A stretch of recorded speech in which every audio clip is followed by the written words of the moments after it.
Histoire pour méditer. Un texte de Marie-Christine Champeau-Cunin. Deux graines amies. En ce jour d'automne ensoleillé, une jeune fermière, soucieuse d'embellir les abords de sa maison, prépare une large plate-bande en prévision du printemps.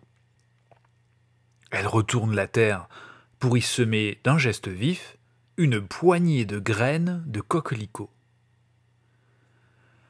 Par un heureux hasard, deux d'entre elles, amies de longue date, se retrouvent côte à côte et engagent la conversation.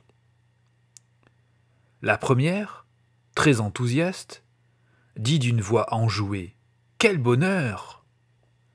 Nous allons enfin germer et nous transformer en splendides fleurs écarlates, sans compter que nous ferons l'admiration de tous les passants. »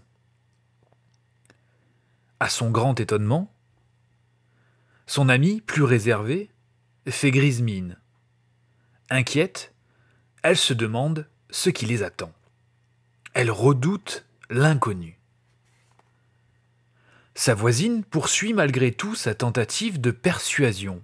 « Ne crains rien, nous avons tout l'hiver pour prendre des forces.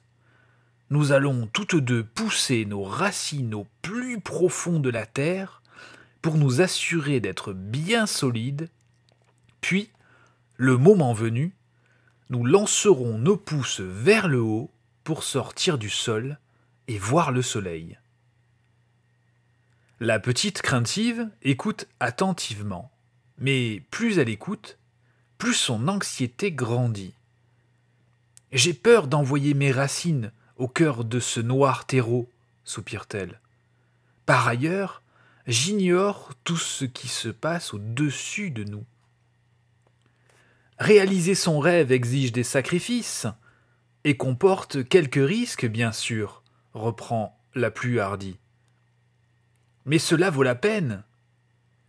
Imagine nos tiges souples s'incliner sous la brise, nos boutons éclore et se couvrir de rosée, plus tard nos corolles veloutées se déployer.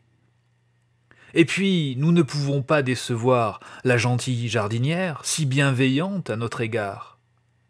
Elle s'est donné du mal pour nous accorder une seconde vie.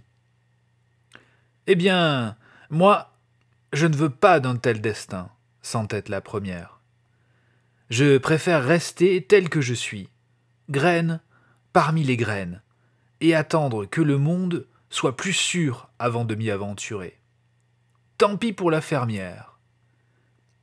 Ce disant, elle se recroqueville au fond d'une cavité pour mettre fin au dialogue.